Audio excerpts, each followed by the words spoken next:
எப்போதுமே நம்ம வந்து தோசைக்கு அரைக்கிறது வந்து காலையிலே போட்டு விட்டோம் அப்படின்னா, அந்த காலையில சமையல் பண்ணுற வேலையோடயே சேர்த்து முடிஞ்சிரும்ன்றதுனால தோசைக்கும் காலையிலே போட்டு விட்டுட்டேன்.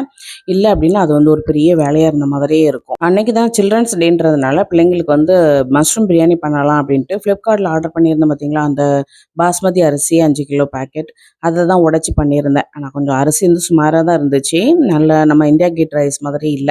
பிரியாணி வந்து செம்ம டேஸ்ட்ல இருந்துச்சு. அன்னைக்கு வந்து தயிர், வெங்காயமும், ஊறுகாய் மட்டும் தான் வச்சிருந்தேன். அந்த பிரியாணிக்கு வந்து ஊறுகாய் வச்சு சாப்பிட்றது எனக்கு வந்து ரொம்ப பிடிக்கும். பிள்ளைங்க ஸ்கூலுக்கு போனதுக்கு அப்புறமா பார்த்தீங்கன்னா, நல்ல மழை பெஞ்சுச்சு.